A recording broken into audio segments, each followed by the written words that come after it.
తాకట్టులో ఉందా? విడిపించుకోలేక ఇబ్బందులు పడుతున్నారా? అయితే మీ బంగారాన్ని వెంటనే విడిపించి కొంటాం. గణేష్ గోల్డ్. మీరు సంప్రదించాల్సిన ఫోన్ నంబర్లు 9160-266-916, 8712619507. నమస్తే, welcome to BRK legal. So ఈ మధ్య అమెరికా సంబంధాలంటే బాగా ఎక్కువగా మోజు చూపిస్తున్నారు. అయితే అలాంటిదే ఒక కేసు ఇప్పుడు మనకు తెలిసింది. అది అసలు ఏంటి, దాని కేసులో ఏంటి విషయాలు అనేది ఇప్పుడు మనతో advocate, supreme court and family court advocate Saikrishna Azad గారు ఉన్నారు. సార్తో మాట్లాడదాం. నమస్తే సార్. నమస్తే అండి. సార్, ఈ మధ్య అంటే చాలామంది ఇప్పుడున్న జనరేషన్లో అందరికీ ఫారిన్ సంబంధాలు అంటే ఎక్కువ మోజు ఉంది సార్. అయితే రీసెంట్గా ఒక విషయం తెలిసింది సార్. అంటే ఒక ఎన్ఆర్ఐ ఇలాగే వచ్చి పెళ్లి చేసుకొని, ఇక్కడ పెళ్లి చేసుకొని కట్నం అంతా బాగానే తీసుకున్నాడు. అమ్మాయిని మోసం చేసి జంప్ అయిపోయాడు సార్. తను ఎక్కడ ఉంటున్నాడు ఏంటి అంత పర్ఫెక్ట్గా తెలియదు. అలాంటి విషయాలు ఏం చేయొచ్చు సార్? చాలా మంచి ప్రశ్న అడిగారు సాయి. నేను ఎన్ఆర్ఐ అడ్వకేట్గా చాలా కేసులు చేశాను. 20 years నుంచి మన ప్రాక్టీస్. ఇక్కడ ఏంటంటే ముఖ్యంగా చాలామందికి ఇక్కడ ప్రాబ్లం ఎక్కడ అవుతుందంటే, ఎన్ఆర్ఐ సంబంధాలు చేసుకునేటప్పుడు కొన్ని పాటించాలి, కొన్ని జాగ్రత్తలు పాటించాలి. అది ఎవరైనా సరే, మీరైనా నేనైనా ఎవరైనా సరే.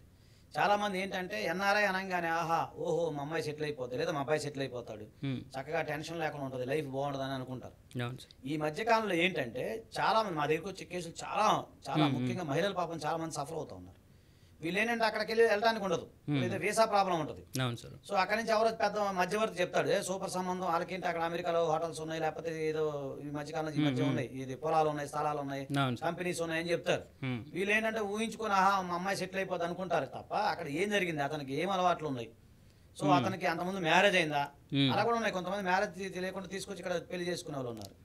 ఇప్పుడు ఇలాంటి కొన్ని సందర్భాల్లో కొన్ని జాగ్రత్తలు తీసుకోవాల్సింది ఏంటంటే, ముఖ్యంగా మీరు ఆ ఇండియన్ ఎంబసీని సంప్రదించి అతనికి సంబంధించిన కేసులు ఉన్నాయి, అక్కడ కూడా చాలా కేసులు అవుతుండే కదా, అతని బిహేవియర్ ఏంటి ముందు కనుక్కోండి. అలాగే తర్వాత మన తెలుగు సంఘాలు ఉన్నాయి, వాళ్ళలో కూడా అప్రోచ్ అవ్వండి ఫస్ట్, లేదా మాలాంటి అడ్వకేట్ సంప్రదించండి. ఎందుకంటే ఎన్ఆర్ఐ యూకేలో కానీ యూఎస్ లో మా స్నేహితులు చాలా మంది ఉన్నారు. వస్తే మేము వాళ్ళు ఎవరు ఏంటంటే మేము తెప్పించుకోగలుగుతాం, దాని ఎంక్వైరీ చేయగలుగుతాం. అలా కాకుండా ఏంటంటే చాలా మంది ఎందుకులే అనుకొని ఆమె దొరికింది సంబంధం, ఓహో అని చెప్పి ముందు పరిగెత్తారు. పరిగెత్తినప్పుడు అక్కడ వస్తుంటారు. మేము ఒక కేసు చేసామండి. చేసినప్పుడు అదేంటంటే అతనికి బాగా అప్పులు అయిపోయినాయి, అక్కడ విదేశాల్లో అప్పులు అయిపోయినాయి బాగా. కానీ అతను యుఎస్ సిటిజన్ అయ్యాడు ఇప్పుడు చాలా సంవత్సరాలు చేసి. అతను ఏంటంటే అప్పులు అయిపోయినాయి, ఏం చేయాలి, ఒక అమ్మాయిని చేసుకొని అతను ఇక్కడ నుండి మ్యారేజ్ చేసుకొని తీసుకెళ్లిపోకుండా, అమ్మాయిని తీసుకెళ్ళకుండా, వీసా రావాలి కదా, వీసాకి సరైన సాక్ష్యాలు ఏదైతే డాక్యుమెంట్స్ ఇవ్వకుండా, డిపెండెంట్ వీసా అవన్నీ ఉంటాయి, అవన్నీ ఇవ్వకుండా అతను అక్కడి నుంచి తాత్సారం చేస్తూ నీకు అంత ఖర్చు అవుతుంది, ఇంత ఖర్చు అవుతుంది అని చెప్పి వీళ్ళు పాపం 5 లక్షలు 6 లక్షలు 10 లక్షలు అతని అకౌంట్లో వేస్తా ఉన్నారు. దాదాపు 2 కోట్ల దాకా మోసపోయారు. తర్వాత వాళ్ళకి అర్థం కాదు, ఇదేంటి మేము డబ్బులు అడుగుతున్నాడు, వేస్తున్నాడు, అది అంటున్నాడు, ఇది అంటున్నాడు అని చెప్పి నేను ఎంక్వైరీ చేస్తే దాదాపు 2 కోట్లు పోయినాయి. తీరా చూస్తే అతను యుఎస్ సిటిజన్, అతన్ని మన ఇక్కడ తీసుకురాలేని స్థితిలో ఉన్నాం. ఏం చేయాలి, ఇక్కడ పెళ్లి అయిపోయింది. సో అప్పుడు మనం ఏం చేయాలంటే మనం ఎంబసీకి కంప్లైంట్ చేసుకుంటూ, అలాగే అతని మీద 498 డొమెస్టిక్ వైలెన్స్, మన చట్టాల ప్రకారం చీటింగ్ కేసు, అలాగే ఇవన్నీ కూడా ఇప్పుడు క్రిమినల్ బ్రీచ్ ఆఫ్ ట్రస్ట్ కింద ఇవన్నీ చేసిన అప్పుడు మనం ఎంబసీ నుంచి చాలా ఫోర్స్ఫుల్ గా వెళ్తే తప్ప అతను ఏం చేయలేని స్థితిలో ఉన్నాం.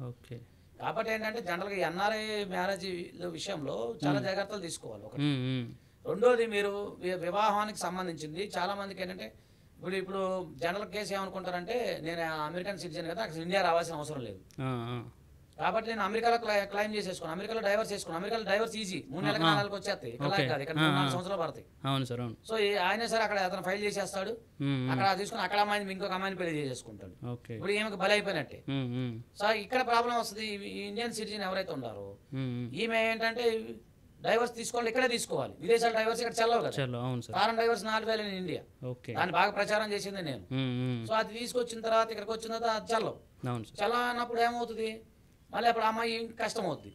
సో అందుకని ఏంటంటే ముందు ఇందులో మరి ఏంటి సార్ మీరు చెప్పే లీగల్ పాయింట్లు ఏంటంటే, జరిగిన తర్వాత లాయర్ మీద ఇప్పుడు 498 డొమెస్టిక్ వైలెన్స్, చీటింగ్ కేసులు పెట్టి బాధపడే కంటే మీరు జరగకముందు అవన్నీ ఎంక్వైరీ చేసుకోమని జాగ్రత్తగా రకరకాల మీకు తెలిసిన సోర్సెస్ ఎంక్వైరీ చేసుకొని, పెళ్లి జరిగే ముందు చాలా మంది వస్తుంటారు మేము చూసిన కేసుల్లో. అలా అడుగు వస్తాడు, నా టైం లేదు నాకు అర్జెంట్గా 2 నెలల్లో పెళ్లి అయిపోవాలంటాడు. వీళ్ళేం అమెరికా సంబంధం నిజమే కదా, అమెరికా చాలా బిజీ ఉంటారు అంటే, నేను అమెరికా ఏ దేశమైనా సరే మరి వీళ్ళు అంతా బిజీ ఉంటారు కదా, తొందరగా చేసేద్దాం అని చెప్పి ఎంక్వైరీ చేయకుండా పెళ్లి చేసి పంపించేస్తుంటారు. అలా కూడా చాలా మంది మహిళలు ఇక్కడ ఈ వీడియో చూసే 4 మంది అక్కడ పెళ్ళి అయ్యి ఇక్కడ సఫర్ అవుతున్న వాళ్ళు బోలు మంది ఉన్నారు. అవును సార్. ఇంకా అమెరికా వెళ్ళక లేదా వేరే దేశాలు వెళ్ళక ఇక్కడ సఫర్ అవుతున్న వాళ్ళు చాలా మందికి ఆగిపోయిన వాళ్ళు బోలు మంది ఉన్నారు. కొంతమంది అక్కడ తీసుకెళ్లి వదిలేసిన వాళ్ళు ఉన్నారు. అవును సార్. అవును, అది కూడా జరిగింది. ఇక్కడ నుంచి అమెరికా తీసుకెళ్తారు, ఆమెకేం తెలియదు పాపం. అవును సార్. అవును, వెళ్ళిపోతారు, వెళ్ళిపోయి అక్కడ నువ్వు ఇక్కడ ఉన్నా అని చెప్పేసి వేరే రాష్ట్రం వెళ్ళిపోయిన వాళ్ళు ఉన్నారు. మరి వాళ్ళ పరిస్థితి ఏంటి సార్? అట్లా ఆ పరిస్థితి ఏం లేదు. నాకు అంటే మాకు సంబంధించిన కొన్ని సంస్థలు ఉన్నాయి, నా దగ్గర ఉంటాయి. నేను వాళ్ళకి పరిచయం చేస్తాను, వాళ్ళు అక్కడ వాళ్ళు చూసుకుని ఇంకా ఇక్కడికి అమెరికా ఇండియాకి పంపించడం ఇంకా అంతే. ఓకే. అప్పుడు పాపం అంతే, ఇంకా చేసేది ఏం లేదండి. ఇక అదే కొంతమంది ఏంటంటే సార్ హస్బెండ్స్ ఇట్లాగా మీరు చెప్పినట్టు తీసుకెళ్ళి వైఫ్కి ఆ పాస్పోర్ట్స్ కానీ ఏవి తనకు అందకుండా వీళ్ళు పర్సనల్గా పెట్టుకొని తనని ఎక్కడ టార్చర్ చేయడం కానీ లేదంటే అంటే వదిలేసి ఇట్లా వెళ్ళిపోవడం కానీ అలాంటి సిచ్యువేషన్లో ఏం జరుగుతుంది సార్? ఎందుకంటే అమ్మాయి రిటర్న్ వద్దామన్నా అంటే ఎవరు హెల్ప్ చేయాలన్నా పాస్పోర్ట్ కానీ అవి లేకపోతే రిటర్న్ పంపించరు. అలాంటి టైంలో ఏంటి సార్ పొజిషన్ ఉంది? అంటే అక్కడ యూఎస్లో తెలుగు సంస్థలు కొన్ని ఉన్నాయి. అవును సార్. ఆ తెలుగు సంస్థలను అప్రోచ్ అయితే వాళ్ళు దానికి అప్పటికప్పుడు ఏదో పాస్పోర్ట్ ఉంటుంది అరేంజ్ చేసేసి పంపిస్తారు అండి. దానికి మనం ఏం చేయడానికి ఏం లేదు. ఇక్కడికి వచ్చినది ఏం చేయటమే కానీ అక్కడికి వచ్చి చేయడానికి లేదు. అయితే అక్కడ ఒక 911 ఏదైతే ఉందో అక్కడ వాళ్ళంటే కలిసి ఉన్నప్పుడు ఆమె అక్కడ కంప్లైంట్ చేయొచ్చు డొమెస్టిక్ వైలెన్స్ కింద. ఓకే. చేస్తే అక్కడ అతను అరెస్ట్ చేస్తారు. అరెస్ట్ చేసి అతను లోపల పెట్టే అవకాశం ఉంటుంది. మహిళలకు చాలా సిన్సియర్ ఉంటుంది. అవును సార్. కానీ ఆ లోపల ఇది తప్పించుకొని పారిపోతే ఇంకా ఆమె ఏం చేస్తుంది? అక్కడ టెక్నికల్ ప్రాబ్లం ఇది సార్. సో ఇలాంటప్పుడు ఏంటంటే మీరు అదే ఎన్ఆర్ఐ సంబంధించిన కౌన్సిలింగ్ కానీ ఇంకేదైనా కానీ మీరు మంచి అడ్వకేట్ని కలవాలి. ఎన్ఆర్ఐ పెళ్లికి ముందు అంటే లైక్ ఏదైతే లాస్ అయిన తర్వాత కాకుండా ఏదైనా ఎన్ఆర్ఐ సంబంధం కానీ ఇట్లా వచ్చినప్పుడు పెళ్లికి ముందు ఏదైనా లీగల్ హెల్ప్ తీసుకోవడం మంచిది అంటారు. 100%. రైట్. సో చూసారు కదా, ఇలాంటి లీగల్ హెల్ప్స్ కానీ పెళ్లికి ముందు ఏదైనా వస్తే కంగారు పడకుండా వాళ్ళు ఏంటి అనేది ఎంక్వైరీ చేయడానికి అండ్ మన ఆజాద్ సార్ కానీ ఇలా లీగల్ హెల్ప్స్ చాలా ఉన్నాయి. సో ముందు ఆ హెల్ప్ తీసుకొని ఏదైనా ప్రొసీడ్ అవ్వండి. Thank you.